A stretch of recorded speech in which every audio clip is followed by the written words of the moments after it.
दुनिया के हर देश में जादूगर पाए जाते हैं। उसमें से कुछ छोटी मोटी कला दिखाकर लोगों का मनोरंजन करके पैसे कमाते हैं, लेकिन कुछ ऐसे भी रहस्यमय जादूगर हैं जो अपने कठिन परिश्रम से काले जादू की शक्ति प्राप्त करते हैं।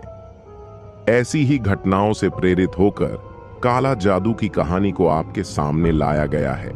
एक बहुत प्राचीन खंडहर था जिसे काले जादू का केंद्र माना जाता था। जिस किसी को भी जादुई शक्तियां सिद्ध करनी होती थीं, वह लोग उन्हीं खंडहरों में जाकर काली सिद्धियां प्राप्त किया करते थे। एक बार एक चोर चोरी करके खंडहर में आकर छुप जाता है। उसी वक्त एक अघोरी अपनी साधना कर रहे थे। चोर की आहट पाकर अघोरी के ध्यान में बाधा उत्पन्न होती है, जिससे वह क्रोधित हो जाते हैं।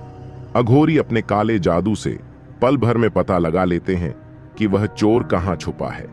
चोर को अपने पास बुलाते हैं और उसे चेतावनी देते हुए कहते हैं, तुमने मेरी साधना में विघ्न डाला है, इसकी सजा तुम्हें भोगनी पड़ेगी। लेकिन मैं जानना चाहता हूं कि तुम इस खंडहर में क्यों आए हो।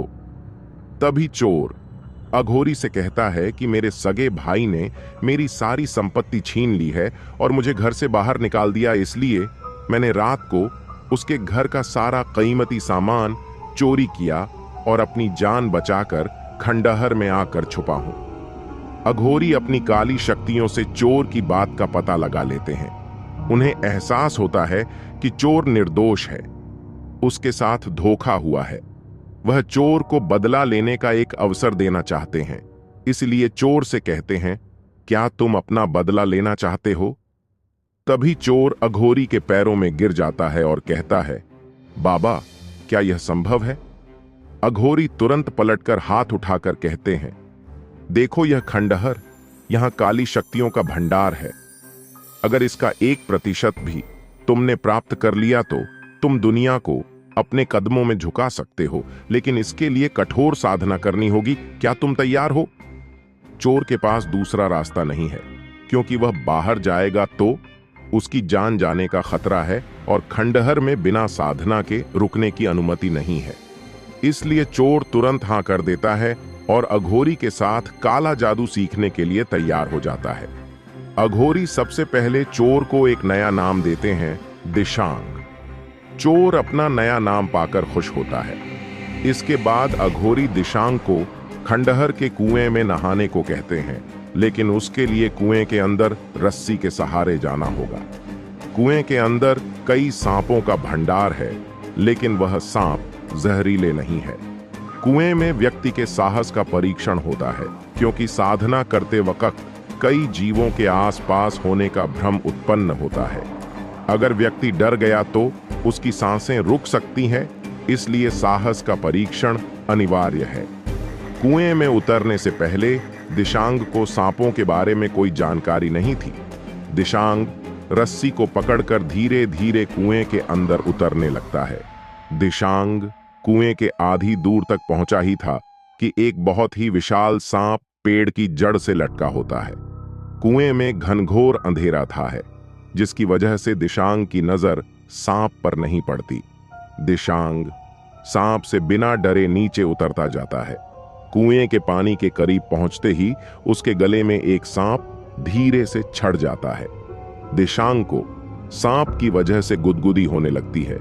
जैसे ही वह अपने गले में हाथ लगाता है, उसे पता चलता है कि यह कोई सांप है।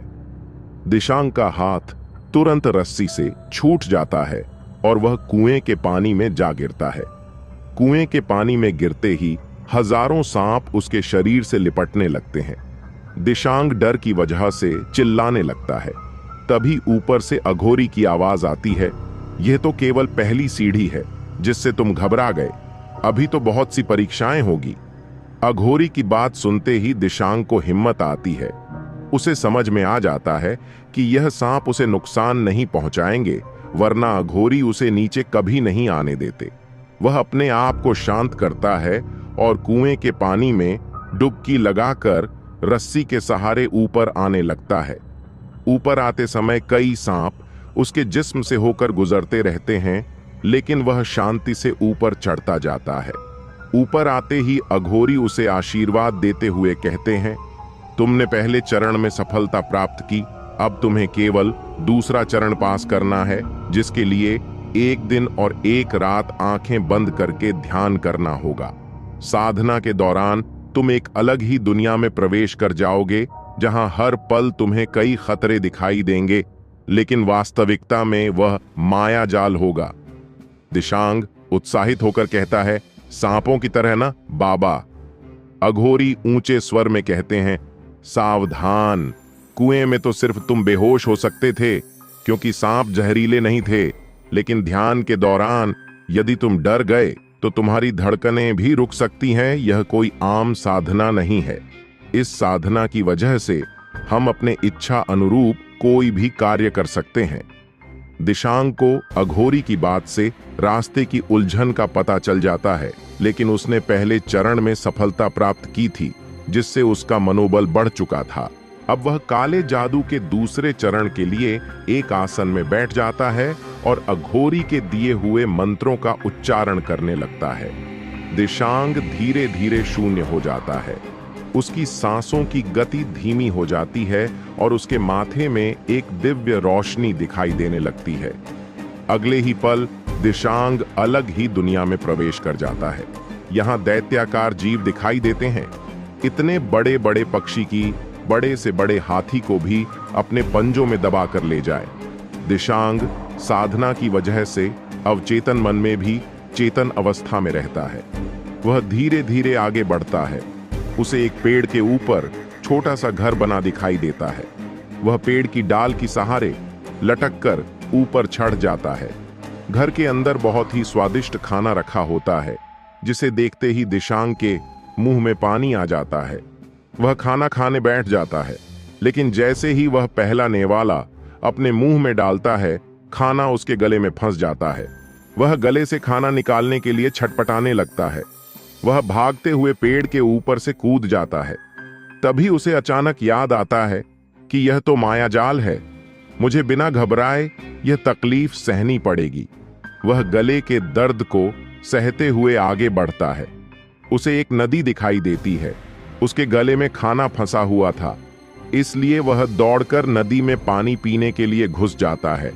लेकिन जैसे ही वह नदी के अंदर प्रवेश करता है, खूंखार मगरमच्छ उसे चारों तरफ से घेर लेते हैं। मगरमच्छ उसकी तरफ बढ़ते हैं, लेकिन दिशांग बिना डरे पानी पीता है। उसे अब हर खतरा मायाजाल लगने लगता है।